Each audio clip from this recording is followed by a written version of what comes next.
October 26, 1942. The South Pacific, Battle of the Santa Cruz Islands.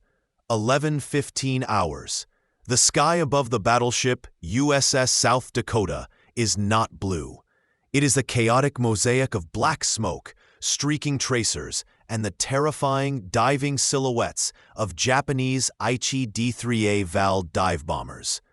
Gunner's Mate First Class Thomas "Red" O'Malley is sweating through his dungarees inside the steel tub of a 5-inch .38 caliber gun mount. The air smells of burning cordite and fear.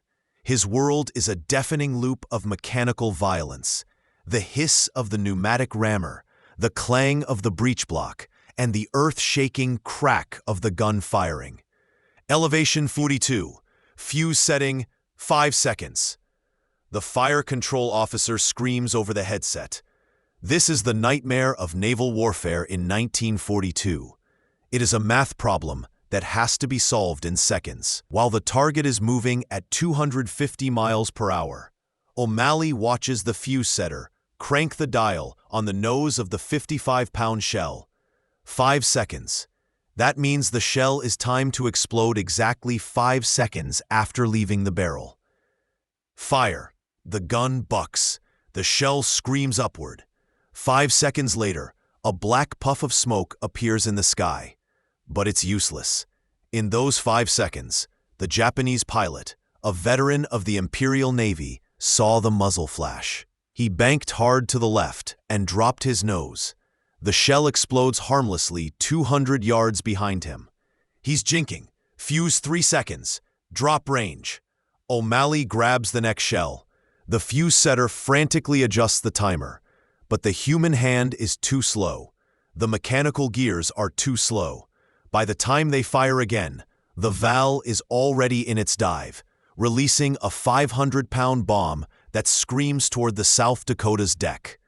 To the Japanese pilots, the American Flak is dangerous, yes, but it is predictable. They know that for an anti-aircraft shell to kill them, it has to physically hit their plane, a skin-to-skin impact, or the fuse timer has to be set with godlike precision to detonate right next to the cockpit. The odds of a direct hit are roughly 1 in 3,000. The Japanese pilots mock the heavy black clouds. They dance through the gaps in the geometry. But thousands of miles away, in a secret laboratory in Silver Spring, Maryland, a group of physicists, led by Dr. Merle Tuve, is working on something that will end the dance. Section T of the Office of Scientific Research and Development, OSRD, looks less like a military bunker and more like a radio repair shop. But the problem they are trying to solve is considered impossible by every major military power on Earth. Dr. Tuve holds up a vacuum tube, a fragile glass bulb, no bigger than a thumb, filled with delicate filaments. It is the heart of a radio. "We have to put this," Tuve tells his exhausted team, pointing to the glass bulb, "inside a cannon shell." The room is silent. A 5-inch shell spins at 25,000 revolutions per minute. When fired, it experiences 20,000 Gs of force. That is 20,000 times the force of gravity. It is enough to flatten a solid block of lead. If we put a radio inside a shell, an engineer argues, rubbing his eyes, it will be crushed into powder before it leaves the barrel. Then we build a radio that cannot be crushed, Tuve snaps. This is the birth of the VT, Variable Time Fuse. The concept is terrifyingly simple. Instead of a timer, the shell will carry a tiny radar transmitter. It will send out radio waves. When the waves bounce off a solid object, like a Japanese zero, and return to the shell, the fuse will detect the reflection. If the reflection is strong enough, it means the target is close. And if the target is close, the shell detonates. No more math. No more guessing the range. No more timers. The shell decides when to kill. But building it requires a miracle. They have to encase delicate electronics in plastic resin. They have to build batteries that only activate when the shell spins, using the centrifugal force to break a glass ampule of electrolyte. They have to test it by shooting it straight up into the air and praying it doesn't explode in the barrel. Back on the South Dakota, O'Malley watches helplessly as another bomb strikes the forward turret. He doesn't know that the impossible shell is already being packed into crates. He doesn't know that the era of the human gunner guessing the range is about to end.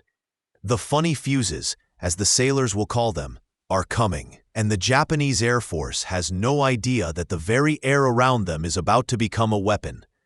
June 19, 1944, the Philippine Sea, 15 miles west of Saipan, 10:45 hours. The radar room of the battleship USS Indiana glows with the eerie green light of the PPI scope. The air conditioning hums, fighting a losing battle against the tropical heat and the body heat of terrified men.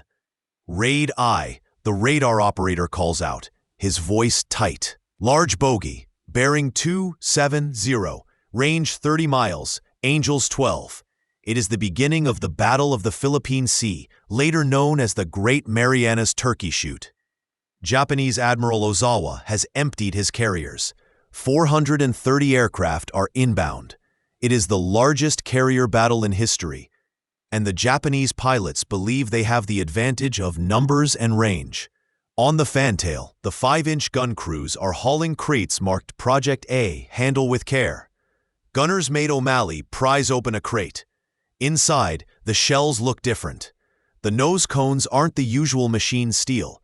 They are capped with a strange, translucent green plastic. "Load 'em up," the battery officer screams. No fuse settings, just load and fire. This is the secret order. For 2 years, the Navy has been terrified that if a VT shell lands on an island and fails to explode, Japanese engineers will reverse engineer the vacuum tubes. But out here, in the deep blue water of the Marianas, there is no ground to hit. The restriction is lifted. 10:52 hours, above the fleet. Lieutenant Commander Tadashi Nakajima leads a squadron of JIL torpedo bombers. He is a survivor of Midway. He knows the American rhythm. He sees the gray shapes of the battleships churning white wakes below. He signals his wingmen. Split formation. Drop altitude. Nakajima pushes his stick forward. His plane drops to 500 feet, skimming the waves. This is the safe zone. At this low altitude, heavy anti-aircraft guns are usually useless because the shells strike the water before the time fuses can detonate, or they overshoot because the gunners can't track the speed. He watches the muzzle flashes of the Indiana. He counts the seconds. 1, 2, he jinks left, waiting for the flak burst to appear harmlessly behind him. But there is no count. The 5-inch shell leaving the Indiana is screaming toward him at 2,600 feet per second. Inside the spinning shell, the tiny vacuum tube wakes up. It begins transmitting a continuous radio wave at the speed of light. As the shell passes within 70 feet of Nakajima's plane, the radio waves hit the aluminum skin of the bomber. They bounce back. The fuse's receiver detects the echo. The signal strength spikes. The tiny electronic brain makes a split-second decision. Target acquired. Crack. Nakajima doesn't see a muzzle flash. He doesn't see a flak cloud.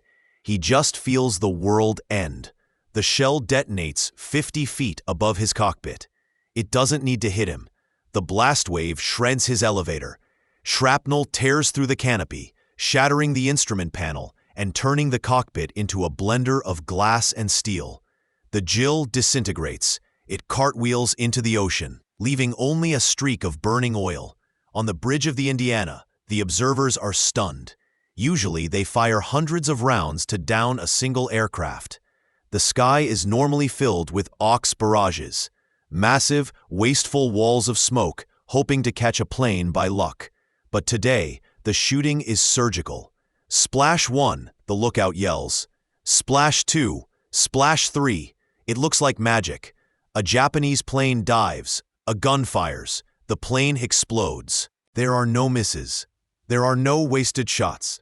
The VT fuses are creating a sphere of death around the fleet that is mathematically impossible to penetrate. Japanese pilots, seeing their comrades exploding without being hit, begin to panic. They break formation, they climb, they dive, but they cannot escape the radio waves. The fuse doesn't care about their skill. It doesn't care about their evasive maneuvers. If they get close to the shell, they die. By the time the sun sets over the Philippine Sea, the sky is empty. The Japanese have lost over 300 aircraft. The Americans have lost 29. The Japanese High Command is baffled. Survivors report that the American Flak was intelligent, that it hunted them. They assume the Americans have developed a new super-velocity gun. They cannot conceive that the bullet itself is listening to them. But the VT Fuze is about to face its ultimate test. The Japanese are running out of skilled pilots like Nakajima. In their desperation, they will turn to a new tactic, one that relies not on skill, but on sheer suicidal fanaticism.